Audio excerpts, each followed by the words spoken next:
atende individualmente e casais, dá formação a futuros terapeutas e ministra palestras e workshops em empresas, além de cursos sobre Tantra, relacionamentos e sexualidade.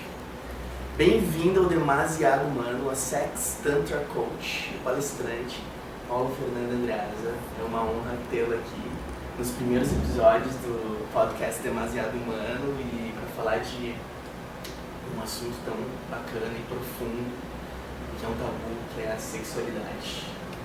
Oi, obrigada pelo convite, uma honra estar aqui.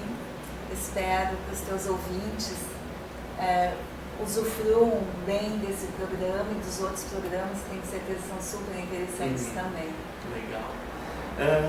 Paula, eu dei uma olhada no teu currículo, na tua ficha no site, e tu fizeste várias formações, vários cursos em reiki, de massagens ayurvédicas, meditações, tantra, educação sexual, com mestres aí de vários lugares do mundo, assim, eu achei super interessante, tem uma experiência muito legal. Então eu gostaria que tu falasse um pouco da tua trajetória profissional, assim, né? O que fez, ou qual foi o caminho que te fez agora estar com esse centro super bacana e né, com esse renome aqui já em Porto Alegre, muito legal, assim, no sul do Brasil, nesse assunto de tantra. Bom, a trajetória começou há muitos anos atrás, na verdade começou bem antes do Tantra aqui no Brasil. Há 27 anos atrás, 26 anos atrás, eu comecei com o movimento naturista no Brasil. Então já era um tabu, a nudez era um grande tabu. E eu e o meu ex-parceiro, o pai dos meus filhos, a gente implantou esse movimento. Então a gente vivia com muito preconceito quanto ao corpo, quanto à nudez natural, porque a nudez sexual e pornográfica, ela é aceita, mas a nudez natural não era aceita. Imagina, 27 anos atrás, ela foi um projeto assim, muito pioneiro. Sim. E ao mesmo tempo eu sempre fui interessada, desde pequena, quanto à parte da espiritualidade. Então, eu sempre lia, naquela época o Osho estava quando eu tinha meus 20 anos, recém começou a ter uma história do Osho aqui no Brasil, e eu participei de alguns grupos em Santa Catarina, que era a parte mais forte, que tinha Balneário Camboriú e Blumenau. E depois disso, né, isso dali sempre me acompanhou, essa busca pela espiritualidade.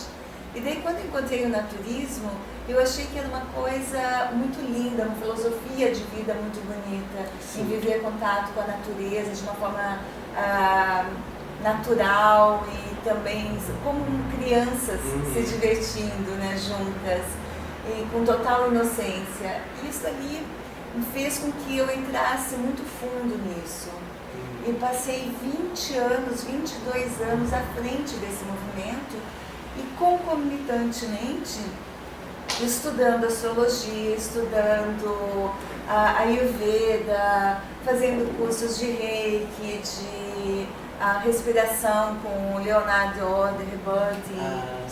E daí nas minhas horas livres eu atendia, fazia atendimentos, dava iniciação de reiki, até para crianças, que eu adorava dar iniciação de reiki para crianças. Mas isso lá em Santa Catarina? Primeiro Santa Catarina, mas principalmente aqui na Colina do Sol, no Centro Naturista, em Taquara.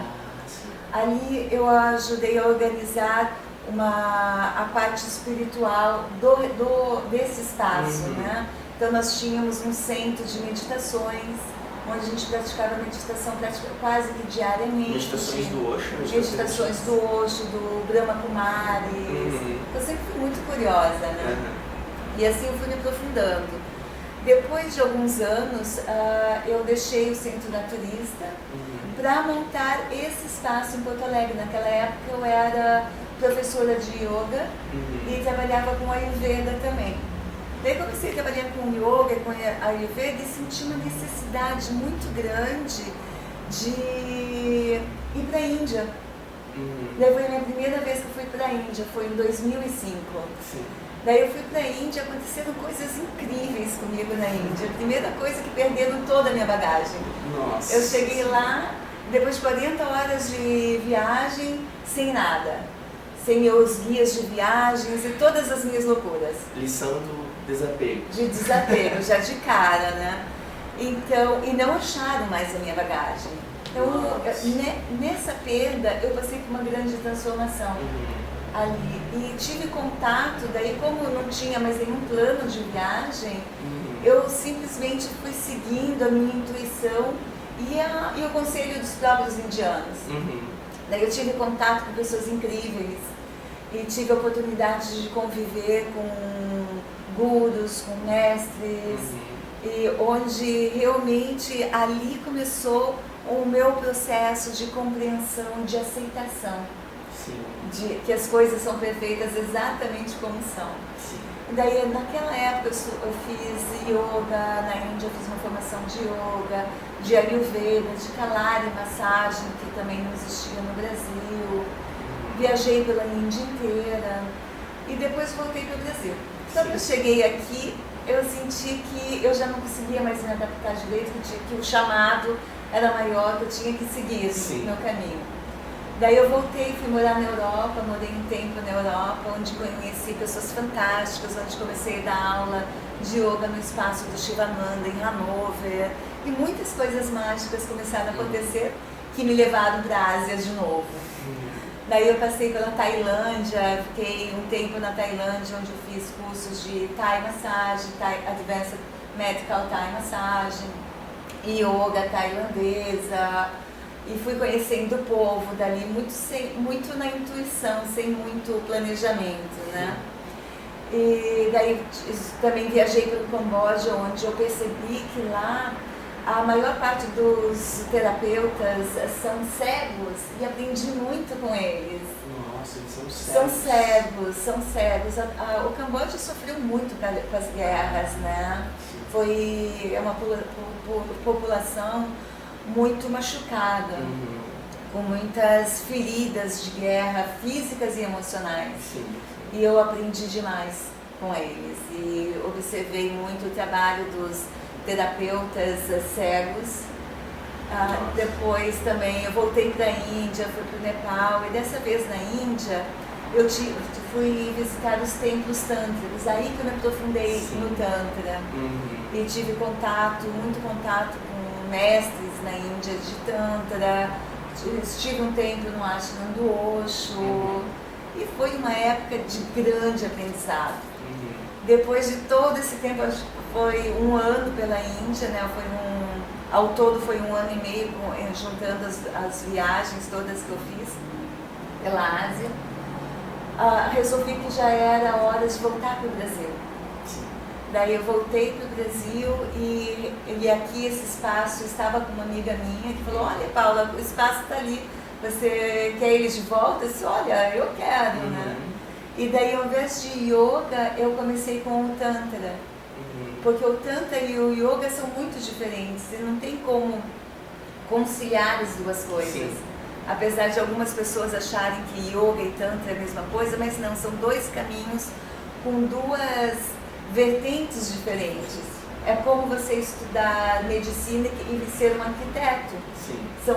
Não dá, são sutras diferentes, são escolas diferentes. Músicas diferentes? Eu não diria nem músicas, porque... Eu digo buscas, assim, uma busca diferente, né? Sim, buscas diferentes. O yoga é a base da disciplina. Né? É o caminho da disciplina, do controle, o caminho do guerreiro, isso mesmo. Enquanto que o Tantra é o caminho da permissão, do amor, da aceitação, do amor. Então é totalmente diferente um do outro. E o que se acha que Tantra e Yoga é a mesma coisa por causa do Kama Sutra, que ainda é uma outra coisa. Não é nenhum nem outro, porque os indianos são muito flexíveis. Eles estão no chão o tempo todo, não tem cadeiras como nós. Né?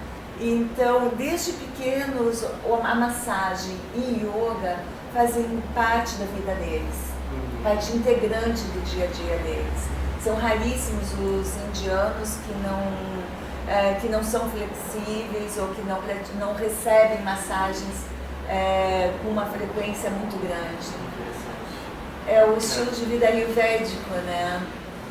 E quando eu estive todo esse tempo lá, eu pude conhecer isso e perceber por que o Kama Sutra, as posições sexuais do Kama Sutra, que não é só sexo também, é os bons costumes dentro de um relacionamento que abrange muitas coisas, música, arte, sedução, flerte e inclusive as posições sexuais.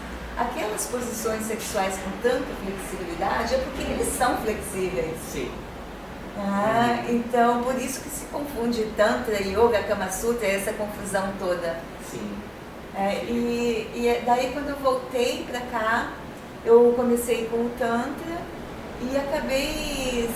Eu acho que o Tantra e o autoconhecimento e a vida é um processo de aprendizado. A gente está aqui nessa vida para aprender. E eu nunca me considero satisfeita. Então, eu continuei indo para a Europa, onde eu conheci professores fantásticos, mestres incríveis.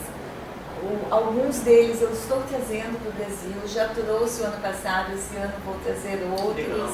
E o ano que vem o meu grande professor, o Joseph Kramer, e esse ano ainda vem o Andrew Barnes para cá. Então as pessoas que eu tive contato, que eu achei um trabalho super especial, eu estou trazendo para o Brasil, que me ajudaram muito para compartilhar com os brasileiros. Sim. Também, né? Eu acho isso que o compartilhar hoje em dia é algo super importante.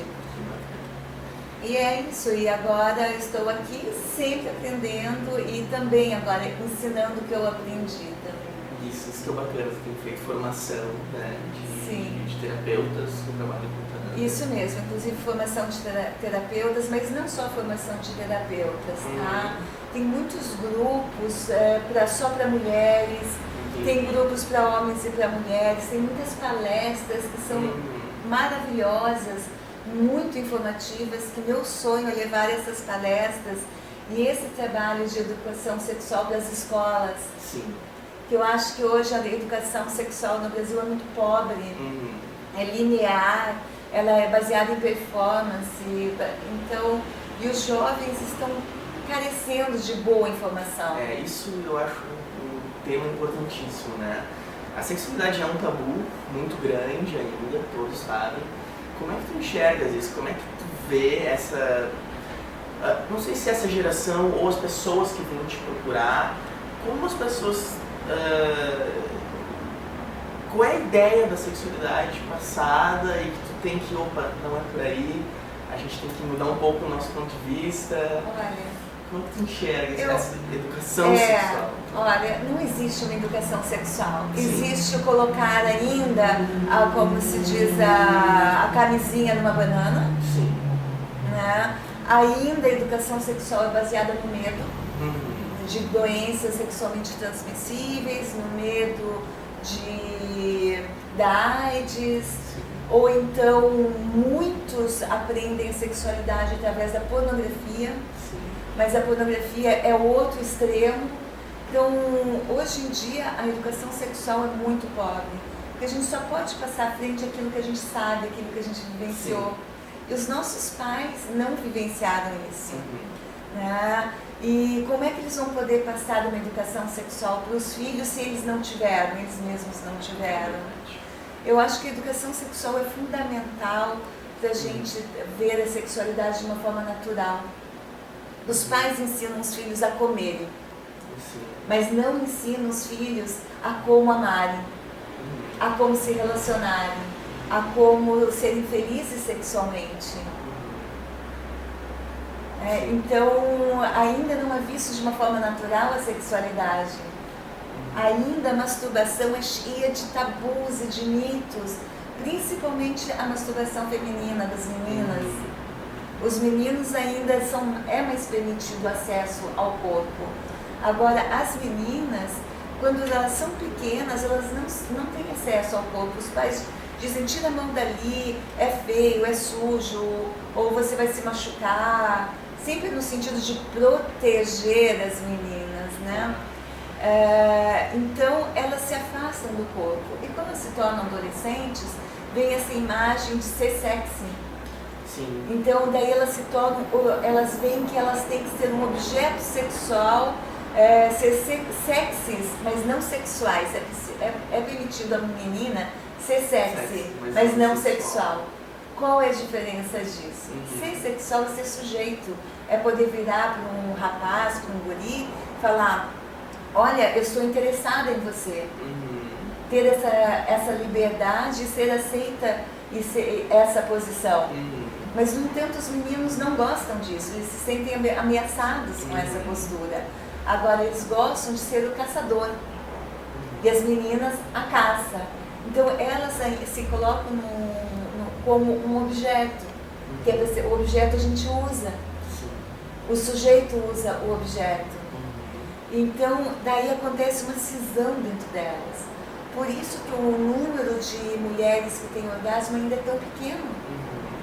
É muito grande o número de mulheres que não têm orgasmo regular ou com penetração. Como é que uma menina pode ter orgasmo se ela não confia? Ou se ela não conhece o próprio corpo, se ela não está em contato com o próprio corpo? E por outro lado, os homens e os meninos têm muito medo, porque eles se tornam responsáveis pelo próprio prazer e pelo prazer das suas parceiras. Eles têm que controlar a ejaculação, têm que ter ereção, eles têm que dar prazer. É muito peso. Sim. E isso assusta.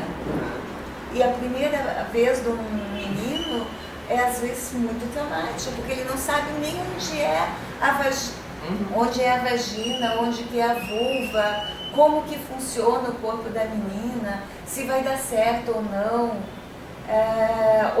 Então muitas mulheres vêm aqui e falam: nossa, a minha primeira vez foi muito traumática, porque o meu parceiro estava inseguro e veio com muita força. Eu acho que porque tinha medo de perder a ereção, ou porque não achava, ou coisa assim, e ela perdeu a virgindade de uma forma muito agressiva. Ou então não acertava e ficavam nervosos e perdeu a ereção, e demorou 2, 3, 4 vezes até conseguirem acertar o alvo. Então, agora imagina se você tira todo esse medo, toda essa vergonha da primeira relação e coloca amor, aceitação e conhecimento. É fundamental uma educação sexual clara, que a pessoa saiba realmente como que funciona o seu corpo, como funciona o corpo da sua parceira ou do seu parceiro. Imagina que lindo seria. Certamente a pornografia e essa objetificação da mulher não estariam tão intensas. Certamente os homens não estariam com tantos problemas de ejaculação precoce ou disfunção erétil. É incrível, agora me veio assim, né, a questão do homem, né, como a pornografia é um meio do homem poder explorar de alguma forma a sexualidade, mesmo sendo, né, uma coisa deturpada. O sexo pode ser, né, uma coisa extrema, e também como assim o homem busca, bom, isso sempre existiu, mas como é forte isso, né, buscar casa de programa e mesmo tendo uma relação, o homem tem aquela coisa de buscar o sexo com uma profissional de sexo e não poder explorar de repente de uma forma mais legal, mais profunda com a sua parceira. Olha, a prostituição sempre existiu e sempre vai existir, né? Principalmente numa sociedade onde reprime o sexo. Sim. Parece que a gente tem liberdade sexual, mas ela é uma outra forma de repressão do que existia, do que o catolicismo nos trouxe, né? Do que toda essa formação judaica cristã nos trouxe. Então, talvez os homens busquem hoje em dia uma prostituta ainda porque é mais fácil. Sim. Né? Não tem o depois. Ele simplesmente, porque o que acontece com o homem? O homem, quando ele está com interesse sexual, o nível de ocitocina dele está muito alto. Então ele quer se conectar com alguém. Mas logo depois que ele ejacula, o nível de ocitocina e outros hormônios caem drasticamente. E a única coisa que ele quer é sair daquela situação. Sim. Ou dormir, ou então se não tem nenhum vínculo emocional, sair daquela situação. Então, a ocitocina é o que cria o vínculo emocional. Se acaba aquilo e ele não tem outros vínculos, ele quer sair daquela situação. E a prostituta, ele é mais fácil, termina, cai fora e pronto. Agora, os vínculos emocionais estão sendo muito sacrificados hoje em dia. E a pornografia, ela tem uma grande influência nisso. E, incrivelmente, a pornografia atinge principalmente os homens jovens, entre 15 e 30 anos de idade. Muitos jovens que não começaram a sua sexualidade com uma mulher, e sim com a pornografia, ou não com o próprio toque, o autotoque, ou a masturbação, e foram direto para a masturbação com pornografia, têm dificuldade de ter ereção ou dificuldade de ter relacionamentos tanto sexuais quanto afetivos com mulheres normais. Porque a pornografia, ela traz um tipo de estímulo tão grande que ele não encontra numa relação. E daí, ou ele não consegue ter nem ereção, ou então não consegue ejacular, ter um orgasmo. Digo, nem ejaculação, ter um orgasmo, né? E por outro lado, a mulher se torna muito objeto. Daí ele olha a mulher só como um objeto e vai de uma forma como se trata um objeto e não como se trata uma mulher. E as meninas sentem isso. Elas entram numa neurose de que elas não são bonitas o suficiente, um nível de beleza totalmente inatingível, que abala a autoestima delas profundamente. Então, o que acontece? Elas vão querer se esconder, elas vão estar com vergonha do corpo, vão estar com medo do julgamento. E essa combinação, você já deu para perceber que não está dando certo. É muito danosa para os dois. Eu não sou contra a pornografia. Agora, existem formas de assistir a pornografia menos danosa ao nosso cérebro. O nosso cérebro não foi projetada para pornografia virtual, de alta velocidade, como acontece hoje na internet. Então, tem que ter uma readaptação e uma forma correta de assistir a pornografia que não te afete tanto a nível psicológico e depois, consequentemente, porque somos um todo único, a nível emocional e a nível físico e sexual. Isso é um grande problema hoje para o jovem e para as pessoas de todas as idades. E, incrivelmente, que as mulheres também estão entrando nessa. E agora me preocupa muito com os tons de cinza. Porque a pornografia é para a mulher, né? Os contos eróticos para a mulher. Os tons de cinza, ela trabalha com o BDSM, que é a amarração, sadomasoquismo e jogos de dominação e submissão. Tudo isso tem um código, tem uma ética, tem uma forma de acontecer. E as coisas como chegam para nós, chegam só partes. E eu tenho muito medo pela integridade física e psicológica das pessoas, que não sabem de todo esse entorno que dá embasamento para o sadomasoquismo saudável. Porque tem um que é danoso e outro que é saudável. E sempre, tem a base do sadomasoquismo, já que a gente está falando 50 tons de cinza, que tem que ser consensual. Isso é uma primeira coisa. Tem que ser uma coisa que de sã, em inglês é sane, sã no sentido de que não vai colocar em risco a integridade da pessoa, tanto emocional, quanto psicológica, quanto física. E tem que ser segura em todos os aspectos, porque tem doenças e você pode estar mexendo com secreções ou até mesmo com sangue em alguns níveis, né? Então tem que ter muito cuidado. Então tem que ser seguro, tem que ser consensual, tem que ser feito de uma forma saudável em todos os níveis. E isso existem formas, existem infelizmente no Brasil ainda não tem uma literatura sobre isso, né, adequada, explicando a forma de se praticar com esses 3 critérios, que é ser consensual, seguro e saudável.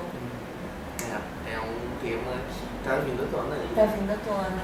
E cada vez mais forte. E pode ser, tem o lado positivo, que as mulheres estão se permitindo ler contos eróticos em público, ir num cinema e assumir. Exatamente, mas por outro lado tem um outro lado também, que dentro de uma sociedade onde a mulher já é vista como objeto, já existe essa objetificação da mulher, a gente tem que ter muito cuidado com esse tema. Com certeza. Que bacana. Paula Fernanda, gostaria que tu falasse um pouco do teu trabalho, assim, uma pessoa que vem conhecer o Tantra, a massagem tântrica, o que isso vai, como é que isso acontece, o que isso pode trazer para a pessoa, sabe, quais são os benefícios? Bom, o meu estilo de trabalhar com massagem tântrica é que as pessoas trazer consciência para a pessoa, para o seu corpo, para as suas emoções, para os seus pensamentos, as suas crenças, olhar as crenças que estão limitando. Então é um profundo trabalho de autoconhecimento. Quando a gente se conhece a nível sexual, acontece uma cascata de coisas boas. A autoestima melhora. Se você tem uma boa autoestima sexual, a tua autoestima como um todo melhora, você se torna mais consciente, mais criativo. Afinal, a energia sexual é a energia mais criativa que existe. Foi dessa energia que nós estamos aqui. Né? Então, existem inúmeras energias destrutivas, mas criativa é essa. Então, a gente tem que olhar dessa energia de uma forma consciente e respeitosa, trazer respeito que ela merece. Então, e é esse trabalho de autoconhecimento que eu busco trazer para as pessoas, seja em sessões individuais, onde a pessoa vai descobrir como que ela recebe o prazer, qual é a identidade sexual dela, como que ela gosta de sentir, abrir a pessoa para receber, não só aquela coisa de dar, porque dar é mais fácil. Sim. Dar, você está numa posição de controle, de poder. Receber exige vulnerabilidade, confiança, abertura, entrega. Então eu ensino as pessoas a receberem. Isso tem tudo a ver com o título do podcast, né? Demasiado humano. Eu pensei muito nessa questão da vulnerabilidade, né? Exato. Como hoje em dia é feio tu ser vulnerável. É a nossa parte humana, nossa parte mais linda, mais humana. Né? Então as pessoas são todas ali na internet photoshopadas, estão todas lindo, maravilhosas. Robôs. E as pessoas não aprendem tô aqui com os minhas qualidades, meus medos, meus defeitos. Exatamente. Inteiro. Né? E tem medo porque a vulnerabilidade é vista como fraqueza. E no entanto, quando nós somos vulneráveis, nós somos humanos. E é ali que acontecem as coisas mais lindas, mais significativas. Tá tão difícil de entender, né? E a parte mais vulnerável do ser humano tem a ver com a sexualidade. Os maiores medos, vergonhas, inseguranças, culpas, está quanto à sexualidade. Sim. Ele está nos genitais. Tanto que Almaz, um mestre sufi, ele diz que a nossa sociedade tem uma amnésia pélvica. Amnésia pélvica. É muito interessante essa abordagem dele. E a partir dali a gente vê que a gente não está em contato com a nossa pelve. A gente só percebe essa amnésia quando a gente sai dela. Porque para nós é normal não sentir. A gente acha que é assim, mas nós não somos assim. Nós somos seres que todo o nosso corpo pulsa, todo o nosso corpo vibra. E, no entanto, hoje em dia, a nossa sociedade são cabeças ambulantes. Né? São pessoas que caminham sem nenhuma noção do corpo. E eu ensino as pessoas a voltarem para o seu corpo. E quando o nosso corpo, ele carrega todas as memórias. Está tudo impresso em nossa musculatura, em nossas células. Conforme a gente vai tocando, essas memórias vão vindo. E eu não digo que vão se dissolvendo, elas vão se integrando. E a gente toma consciência, olha, aqui eu tenho vergonha, aqui eu tenho medo, aqui eu tenho tristeza, aqui eu tenho alegria, aqui eu tenho prazer, aqui eu tenho êxtase. O nosso corpo é uma porta para o êxtase, uma porta para a espiritualidade, acessível a qualquer pessoa.